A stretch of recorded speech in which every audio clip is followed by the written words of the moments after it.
मुआवत है। आज आपको मिलवाएंगे ऐसे शख्सियत से जो हर विषय पर ज्ञानवर्धक रोचक जानकारी देते हैं। लेकिन विस्तार पर रूबरू होने से पहले लेते हैं छोटा सा ब्रेक। मिलते हैं ब्रेक के बाद।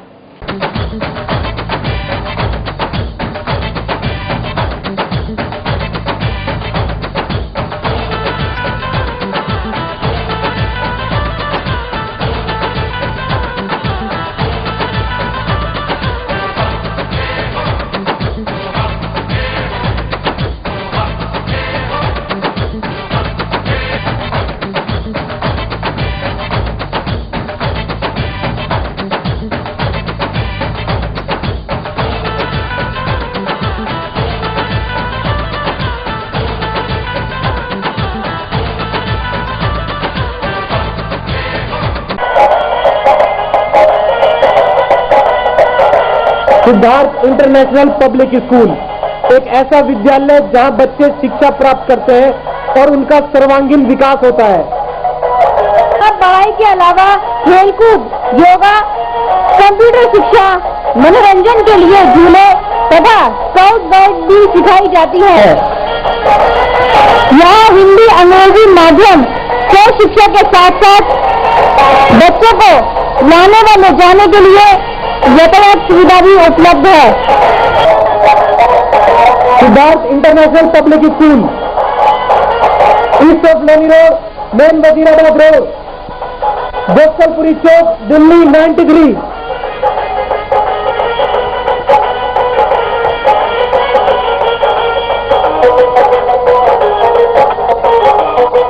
Telephone number 2281 783 22812322। अब विस्तार से। दर्शकों, पूर्णिमा हर महीने आती है। इसका क्या महत्व है? इस त्योहार पर हमें क्या करना चाहिए? इसी पर जानकारी दे रहे हैं वैद्य राजगुरु तेज सिंह खोखर।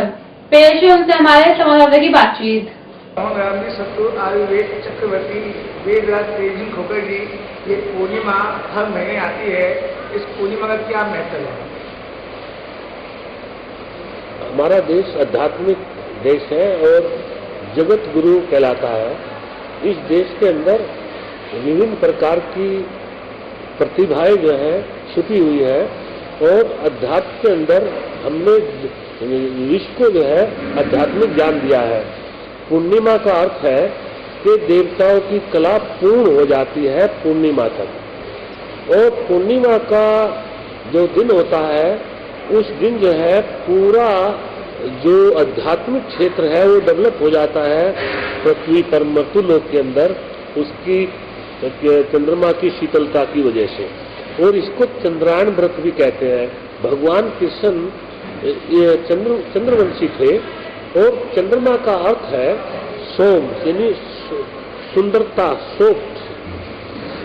तो इसका सबसे बड़ा महत्व है कि आध्यात्मिक ऊर्जा इस दिन सबसे ज्यादा होती है और देवताओं की कला पूर्ण होती है। इसके बाद देवताओं की कला घटनी शुरू हो जाती है और फिर अमावस्या के बाद देवताओं की कला बढ़ती है। तो इसलिए हमारे शास्त्रों के अनुसार पूर्णिमा का व्रत और पूर्णिमा के दिन किया हुआ उपवास और दान जब तक बहुत फलीभूत होता है। आपने ठीक कहा कि पूर्णिमा के दिन चंद्रमा अपने जोमन को होता है, पूर्ण चंद्रमा होता है, उसके बाद डाउन जाता है। ऐसी क्या वजह है, क्यों डाउन जाता है? शास्त्रों के मुताबिक देवता 15 दिन जो कृष्ण पक्ष के होते हैं उस पक्ष के अंदर देवताओं की कला घटती है और 15 दिन देवताओं की कला बढ़ती है। ये पृथ्वी की गति और चंद्रमा की गति के ऊपर निर्धारित है। कृष्ण पक्ष और शुक्ल पक्ष हम महीने में 2 बार आते हैं, ऐसा क्यों है? जबकि कहते हैं कि ये ऑटोमेटिक है, ऐसा क्यों होता है कि प्रकृति अपना रूप दिखाती है, वरना कि अंधेरा बनने में रोशनी होती है? ये सूर्य स्थिर है, चंद्रमा गतिशील है। चंद्रमा पृथ्वी का 1 महीने में पूर्ण चक्कर लगाता है और इस 1 महीने का जो पूर्ण चक्र होता है इसी के अनुसार इसका 15 दिन कृष्ण पक्ष, 15 दिन शुक्ल पक्ष होता है। जितने हिस्से पे इसको प्रकाश मिलता है सूर्य का उतना हिस्से को जो है चमकता है, जितने पर नहीं पड़ता प्रकाश उतना जो है अंधकार में रहता है। और अमावस्या को सूर्य की रोशनी इस पर नहीं पड़ती, इसलिए अमावस्या के दिन यह अंधेरा रहता है। ऐसा क्यों कृष्ण पक्ष ठीक होता है, शुक्ल पक्ष बहुत बढ़िया होता है, क्या वजह है? जब कृष्ण पक्ष में सुना है कि भगवान कृष्ण पैदा हुए थे, केवल इसी वजह से कि कृष्ण पक्ष के अंदर देवताओं की जो कला है वो घटती है। इसी वजह से मानते हैं कि जो आध्यात्मिक ऊर्जा है शायद कम होती है देवताओं के अंदर, जो उनकी शक्ति है उनकी कम होती है, और शुक्ल पक्ष में देवताओं की शक्ति दिन प्रतिदिन बढ़ती जाती है।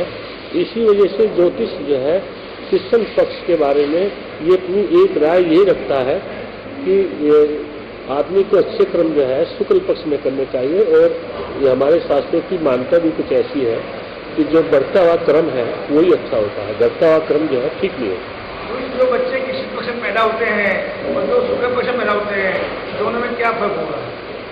ईश्वर के अनुसार तो कोई फर्क नहीं है, ना ज्योतिष के अनुसार कोई फर्क है, ना ही ज्योतिष इस चीज को मानता कि इसमें इस पक्ष में बच्चा पैदा होता है और जो दूसरे पक्ष में होता है ये कमजोर होगा, वो बुद्धिमान होगा। ऐसा नहीं है। हमारे भगवान कृष्ण जो है स्वयं कृष्ण पक्ष में पैदा हुए हैं। और दूसरी जो महत्वपूर्ण बात है वो यही है कि सब कुछ ईश्वर का बनाया विधान है। इसके बारे में सही व्याख्या नहीं की जा सकती, क्योंकि जितना इसके बारे में ज्ञान है उसी के अनुसार बोला जाता है कि ये परमात्मा का विधान है। आपने ठीक कहा, कृष्ण पक्ष अंधेरे का है, शुक्ल पक्ष रोशनी का है। क्या फर्क नहीं होगा जो बच्चा अंधेरे में पैदा होगा और जो एक बच्चा रोशनी पैदा हुआ है? हमारे ज्योतिष के अनुसार तो यह तमसो मां ज्योतिर्मय में अंधेरे से ही आदमी प्रकाश की ओर बढ़ता है। अगर अंधेरा है तो रात्रि है तो प्रकाश अवश्य आता है। तो इंसान तो अंधेरे से डरता है, रोशनी से खुश होता है, क्या वजह है? अंधेरा चाहता नहीं इंसान अपनी जिंदगी में। अंधेरा दो प्रकार का होता है। एक अंधेरा तो है अज्ञान का। अज्ञान का अंधेरा सबसे ज्यादा खतरनाक होता है। जिसके पास अज्ञानता है वो इस जीवन के अंदर तत्वात्मक बात नहीं समझ सकता, तत्व की बात को नहीं जान सकता, और जो तत्व की बात को नहीं जानता वो ज्ञानी नहीं हो सकता। अब वक्त है छोटे ब्रेक का, बाकी बातचीत ब्रेक के बाद।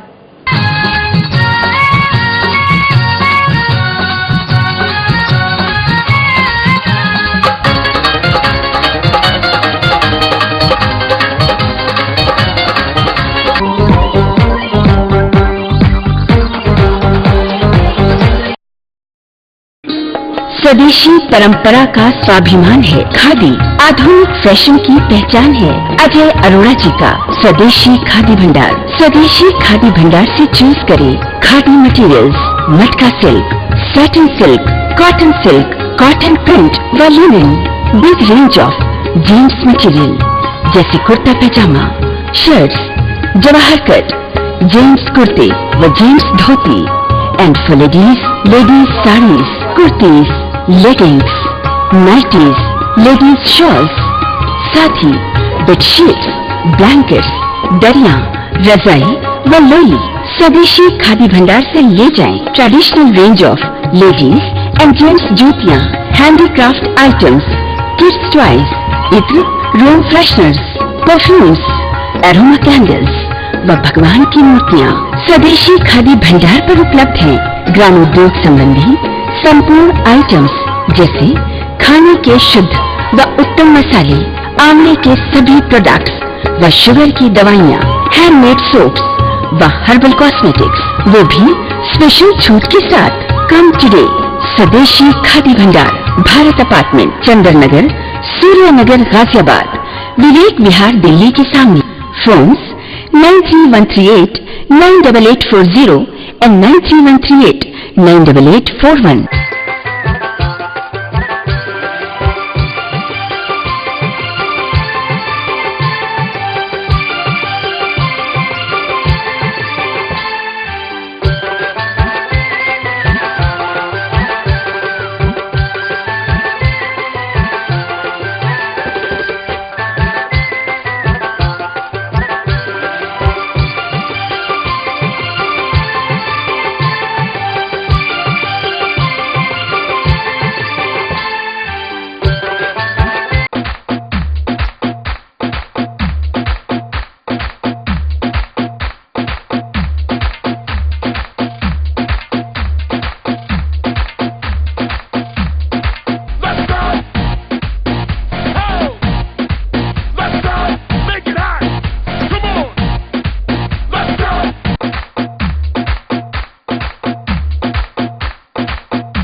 फिर से कुआवत है। ये अंधेरा तो जीवन का सबसे खराब है। दूसरा जो अंधेरा हम रात्रि की बात करते हैं, ये तो सौर मंडल की गति के ऊपर निर्धारित है।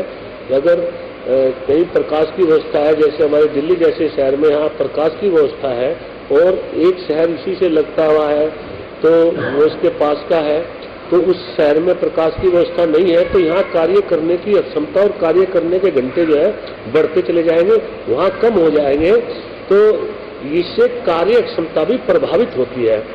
इसलिए अगर अंधेरे पक्ष में ज्यादा आदमी अंधेरे में रहता है तो उससे जो है कार्य नहीं कर पाएगा। तो जी आप पूर्णिमा को भंडारा करते हैं और जनता को, आम आदमी को आप भोजन कराते हैं, क्यों भंडारा करते हैं? इसका महत्व क्या है पूर्णिमा का? शास्त्रों के हिसाब से अन्न का दान सबसे सर्वोत्तम दान है, क्योंकि मानव और प्रत्येक जीव जो है अन्न के लिए ही प्रयास करता है। और भंडारे का सही मानों में अर्थ यही है कि ये प्रभु का प्रसाद है, जिसको ग्रहण करने से कई प्रकार की व्याधियां नष्ट हो जाती है। ये इस प्रकार का प्रसाद है जिसको ना अन्न कह सकते, ना आप जल कह सकते। परमपिता परमात्मा का ये अमृत है।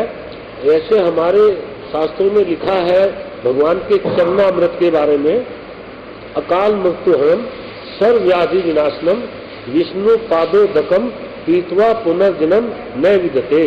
यानी विष्णु भगवान के चरणों का चरणामृत, जल का चरणामृत पीने से अकाल मृत्यु नहीं होती और सब व्याधियां एवं पाप नष्ट हो जाते हैं, उसका पुनर्जन्म नहीं होता। तो यही प्रसाद के बारे में कहा जाता है, जो व्यक्ति भंडारे का प्रसाद ग्रहण करता है अकाल मृत्यु नहीं होती, उसको सब पाप नष्ट हो जाते हैं और पुनर्जन्म नहीं होता। आप ठीक कहा, आप दुनिया के दुख को दूर करते हैं। जब दुख दूर करते हैं तो वो दुख आप पे आता है, क्या उस दुख से आपको कोई परेशानी होती है या नहीं होती है? जो कुछ भी करता और करने वाला है वो स्वयं परम पिता परमात्मा है।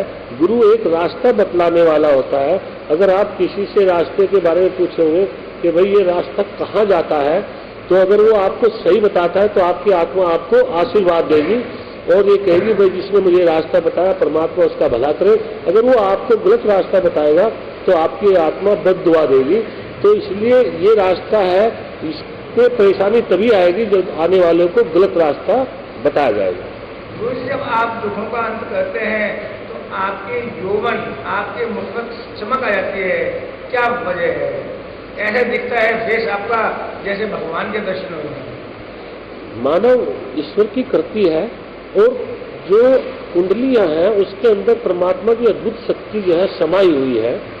जब मानव किसी भी कार्य को करता है उसका ध्यान एक जगह केंद्रित हो जाता है तो उसकी आंतरिक ऊर्जा जो है बहने लगती है और तब उसके फेस को यह चमक आ जाती है। उसके अपने भाव है कि आप उसको किस रूप में समझें। आपने ठीक कहा, इसे बात बहुत से महात्मा गुरु ऐसे हैं जो जनता को बेवकूफ बनाए हैं। जैसे आश्रम बापू जी हैं, उनका बेटा है अंदर बंद है। क्या वजह है, क्यों जनता को बेवकूफ बनाया जाता है और जनता को बेवकूफ क्यों बन जाती है? मैंने अभी आपको जो एक उदाहरण दिया है कि कोई आदमी ये पूछे कि मैं भाई मुझे यहाँ दिल्ली में दुर्गापुरी जाना है, जो बताने वाला व्यक्ति अगर वो कहता कि भाई ये रास्ता इससे चले जाओ तो आप दुर्गापुरी पहुंच जाओगे, तो आपकी आत्मा उसको दुआ देगी। अगर बताने वाला रास्ता गलत बताता है तो जब वो वहां पहुंचेगा तो उसकी आत्मा बद्दुआ देगी। जब वो बद्दुआ देगी तो एक दिन उस व्यक्ति का पतन निश्चित है। तो संत महात्मा क्यों अपने रास्ते से भटक रहे हैं? स्वार्थ सबसे बड़ा इस दुनिया में स्वार्थ है। जब आदमी का अपना स्वार्थ जो है धर्म से जुड़ जाएगा तभी वो पथभ्रष्ट हो जाएगा। तो स्वार्थ क्या है? स्वार्थ है उनका अपना। यहाँ पर लोग माया से विचलित हैं। जो माया से विचलित हो गया वो पथभ्रष्ट हो जाता है। क्या माया खाने की चीज है? क्या आदमी पैसे को खा सकता है? उसको यदि हम खाना नहीं दें तो क्या ये भूखा रहता है? वो माया खाने की चीज नहीं है। माया से केवल जीवन यापन होता है, जीवन निर्वाह होता है। लेकिन जैसे जैसे माया आती है असंतोष बढ़ता चला जाता है, उसके पास से शांति नाम की चीज खत्म होनी शुरू हो जाती है। जब आदमी आध्यात्मिक नहीं रहता तो अशांति उसके जीवन में आ जाती है और वो कुछ भी अत्याचार कर सकता है। दूसरी क्या वजह इंसान धन के पीछे भाग रहा है, ना भाई ना बहन ना मियाँ ना बीवी, क्या वजह है? सबको छोड़ देता है पैसे के आगे। आज का संसार भौतिकवादी संसार है और जहाँ भौतिकवाद के अंदर एक ही वस्तु सर्वोपरि है, इनके यहाँ धन सर्वोपरि है, इनके यहाँ मान मर्यादा आचार विचार सर्वोपरि नहीं है। जबकि हमारे शास्त्र कहते हैं आचार विचार सबसे बड़ा धर्म है। अगर आपका व्यवहार दूसरे के प्रति जो आपको अच्छा ना लगे वो दूसरे के प्रति व्यवहार ना किया जाए, दूसरे के प्रति हिंसा ना की जाए। अगर आपका आचार विचार अच्छा है तो आप सब दुनिया के सबसे श्रेष्ठ धर्म पर चल रहे हैं। और जहाँ भौतिकवाद के अंदर आचार विचार की बात जो है समाप्त हो जाती है तो वहाँ पर लोग जो है इसके पीछे भागते हैं, क्योंकि उनको वास्तविक स्थिति का ज्ञान नहीं है। जैसे संसार के अंदर एक बड़ी विचित्र बात है कि लोग भगवान को मानते हैं लेकिन भगवान के बारे में जानते नहीं, मौत को जानते हैं लेकिन मौत को मानते नहीं। अब वक्त है छोटे से ब्रेक का, बाकी बातचीत ब्रेक के बाद।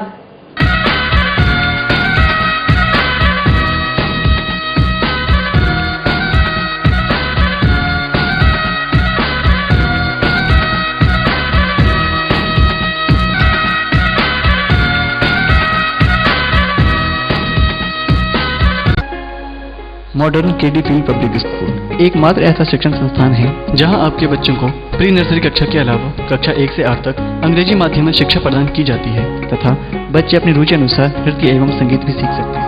इसका विशाल भवन आधुनिक सुविधाओं से परिपूर्ण है, जैसे मॉडर्न जनरेशन के computer, library, well furnished classroom, स्वस्थ वातावरण और पीने के लिए एक्वागार्ड का शुद्ध जल। इसका स्टाफ अनुभवी, समर्पित, योग्य और प्रेरणादायी है, जो आपके बच्चों में शिक्षा के साथ साथ बच्चों में निडरता और आत्मनिर्भरता लाने के लिए जूडो कराटे की कक्षाएं देता करके बच्चों को प्रोत्साहित करता है। हमारा उद्देश्य लाइट थ्रू एजुकेशन।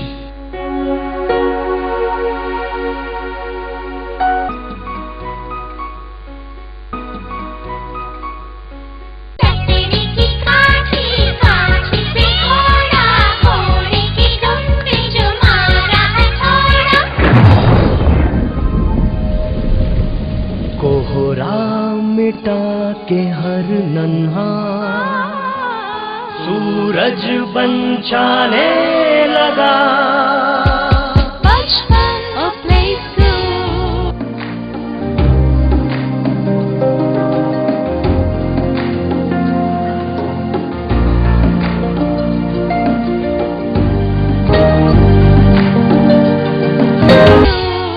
हमारा प्रयास बच्चों को खेल के साथ संस्कार भी सिखाएं कुछ खास।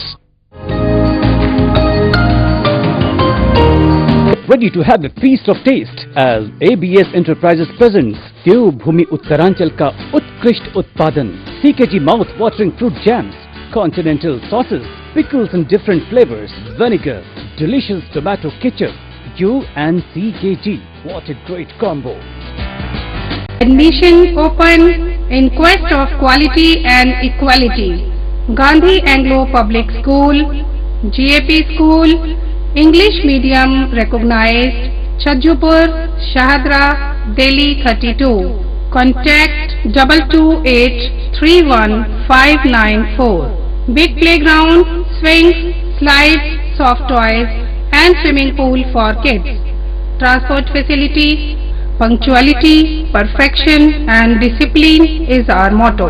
Main features of the school: learning while playing, homely and psychologically treatment is given to all tiny tots. Fully air-conditioned playway room, tap water facility, well-ventilated rooms, well-trained faculty, nominal fee, all festival celebration, culture learning, sports and functions. Computers and library room to nurture students' self-confidence, mental, physical, emotional stability. We prepare the child to face cutthroat competition. No admission fee for playway, nursery and KG. Admission open in quest of quality and equality. Gandhi Anglo Public School, GAP School, English Medium recognized, Chajjupur, Shahadra, Delhi 32.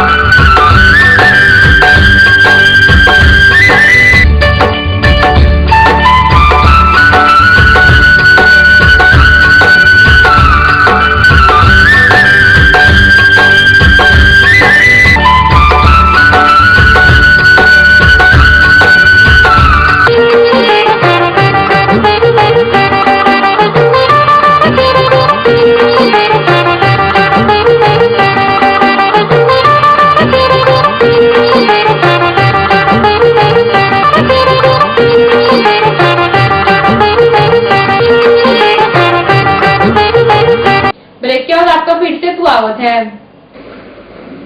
ये पता है सबको कि मौत को जानते हैं कि मौत होगी, लेकिन ये नहीं मानते कि भाई जो आज जा रहा है कि तुझे भी कल को जाना है, इसको नहीं मानते। तो क्या वजह इंसान अपने दुख से दुखी नहीं है पर पड़ोसी के सुख से दुखी है? वो क्या वजह है? ये भावना क्यों इंसान में आ गई है? समाज और व्यक्ति जो है दो चीजों से पथभ्रष्ट होता है, ईर्ष्या और घृणा। जिस व्यक्ति के अंदर ईर्ष्या और घृणा पैदा हो जाएगी वो व्यक्ति जो है पथभ्रष्ट हो जाएगा। इस समाज के अंदर मानव की एक प्रकृति है ईर्ष्यालु होना। जो व्यक्ति दूसरा तरक्की करता है तो वो ये तो नहीं सोचता कि मुझे भी उसको देख के जो है उसको आदर्श मान लूं और उससे जो है शिक्षा प्राप्त करूं और जीवन में आगे बढ़ूं, बजाय ये सोचने के उसके बारे में उल्टा सोचता है कि आगे क्यों बढ़ गया, इसको नीचे कैसे लाऊं। इस सृष्टि का एक नियम है कि जो आज हम शिक्षा प्राप्त कर रहे हैं वो 10 साल के बाद उसमें और कुछ अच्छा होगा, इसलिए बच्चे जो है एक दिन माँ बाप के जो है टीचर हो जाते हैं। बच्चा वास्तव में माँ बाप से नॉलेज ज्यादा लिए होता है, और क्योंकि ये शिक्षा में बदलाव है, जो जो चीजों के बारे में पता चलेगा, साइंस बढ़ेगी, उनको सबका ज्ञान होगा, तो बच्चा जो है निश्चित माँ बाप से ज्यादा जानकारी रखेगा और वो बच्चे जो है एक दिन माँ बाप के टीचर हो जाते हैं। जो व्यक्ति ईश्वर में और घृणा करते हैं उनको क्या मैसेज देंगे? वो किस ढंग से अपने घृणा को और ईर्ष्या से मुक्ति पा सकते हैं? जो व्यक्ति अध्यात्म के अंदर आ जाता है, परमपिता परमात्मा में अपनी ऊर्जा लगाता है, तो वो व्यक्ति अपनी ऊर्जा को उद्योग के अंदर लगाता है। जब वो उद्योग के अंदर लगाता है तो वो परिश्रम करता है। जब वो परिश्रम करता है तो उसको अपने लक्ष्य की प्राप्ति होती है। जो आदमी आध्यात्मिक नहीं होता उस ऊर्जा को वो दूसरे को नष्ट करने में लगा देता है। इसलिए मानव को चाहिए कि संसार का सार प्रेम है और प्रेम का सार भगवान की उपासना है। अगर आप भगवान की उपासना कर रहे हैं तो निश्चित रूप से आपके हृदय में प्रेम होगा और किसी के प्रति आप हिंसा नहीं करेंगे और आपका रास्ता जो है सर्वोत्तम होगा। भगवान की उपासना करने मंदिर जाते हैं पर मन उनका और कहीं होता है इंसान का। अपने मन को कैसे टिकाएं कि भगवान के ध्यान में रहे? वो बुद्धि को कर्म से कंट्रोल किया जाता है, मन को भगवान की भक्ति से कंट्रोल किया जाता है। अगर किसी को मन कंट्रोल करना है तो उसको चाहिए कि वो भगवान की भक्ति करे। भक्ति तो करता है पर मन विचित्र रहता है, उसका मन में होता है, मन व्यापार में रहता है और भगवान संग बैठा है। उसको कंट्रोल करने का दूसरा माध्यम सत्संग है कि वो गुरु का सत्संग सुने, जिसके सुनने से मानव को असीम शांति प्राप्त होती है और उस परम पिता परमात्मा का उसको ज्ञान हो जाता है। हमारी यह बुलेटिन सदैव आपके साथ है। यदि आपके क्षेत्र में कोई समस्या हो या राजनीतिक, सांस्कृतिक, धार्मिक या अन्य कोई कार्यक्रम हो तो हमें सूचित करें। हमारे फोन नंबर है 2232-0638, 2232-0637, 9810721848, 9818-7152। हमारा फैक्स नंबर है 2232-0638। ईमेल आपकेवाल@your.com। हमारी वेबसाइट है www.delhi8pmnews.com। आपको हमारा कार्यक्रम ही कैसा लगा? अपने सुझाव और फीडबैक हमें ईमेल और फोन नंबर पर दे सकते हैं। हमारा आज का ये बुलेटिन यहीं समाप्त होता है। फिर मिलेंगे, तब तक के नमस्कार। हमारा पता है 198 श्याम नगर, शारदा, दिल्ली 32।